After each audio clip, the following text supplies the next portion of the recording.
Families are supposed to be a safe place, somewhere your child feels seen, loved, and understood. But that night, mine reminded me how far we were from that. My name's David, and I'm a single father to an 8-year-old boy named Eli. He's shy, kind, and thoughtful, the kind of kid who thanks the waiter, laughs too easily, and still believes people mean what they say. I thought my family adored him. Until the night of my sister's birthday dinner. It was a fancy restaurant, the kind with folded napkins, dim lights, and prices that made me second-guess ordering dessert. Everyone was already there when we arrived. My parents, my sister, her husband, and my younger brother. Eli walked in with a small handmade card he'd drawn for my sister. He'd spent the afternoon coloring it. A cake, balloons, and "Happy Birthday, Aunt Maya," in his uneven handwriting. He handed it to her with a big grin.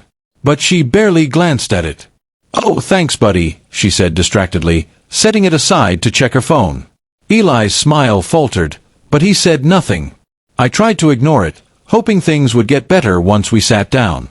But they didn't. Dinner conversation flowed, vacations, promotions, old family stories, and somehow it went the entire evening without anyone acknowledging my son. Eli tried, though. He asked my dad if he still played golf. My dad just nodded and went back to his steak. He told my mom about his school art project. She smiled politely, then turned to ask my brother about his new car. By dessert, he'd gone completely quiet. He pushed his ice cream around the bowl, pretending to be busy. I watched, a lump in my throat. No one was being cruel. They were just indifferent.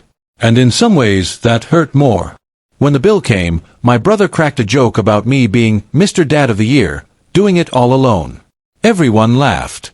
Eli looked up at me then, not angry, just confused. Like he was starting to wonder why the people who should care the most didn't. That's when something inside me snapped. I smiled politely, paid my part of the bill, and said nothing. But I knew what I was going to do. The next day, Eli and I went to the park. It was our little spot, a bench under the big oak tree where we always brought sandwiches and chocolate milk. We talked, played, and I snapped a photo of him smiling at the camera, his face lit by sunlight. Then I posted that photo on our family group chat with a simple caption. "This is the boy you didn't talk to last night." No anger. No insults. Just that. I put my phone away and went back to playing with Eli. An hour later, my phone buzzed, over and over. My sister was the first to reply. "David, I'm so sorry. I didn't realize how we made him feel." Then my mom. "You're right. We've been distant. Please tell him Grandma loves him." Even my dad, who rarely admitted fault, wrote, "Tell Eli I want to take him golfing next weekend. Just the two of us." I read the messages quietly. Eli, sitting beside me, looked up. "Dad, why are you smiling?" "Just a few people remembering how awesome you are," I said. He laughed, his small hand slipping into mine. The following weekend, my parents invited us for dinner, this time at home. When we arrived, Eli's drawings were pinned on the fridge. His favorite cookies were on the table. And when he walked in, everyone greeted him first. Maya bent down to hug him. "I still have your card, Eli. It's on my dresser." He beamed. "Really? Really," she said, smiling for real this time. The whole evening felt different, warmer, lighter, genuine.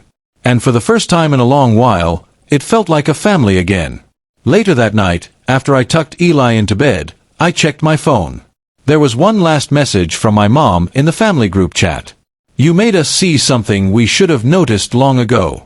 Thank you for reminding us what matters." I stared at that message for a long time. It wasn't just about Eli.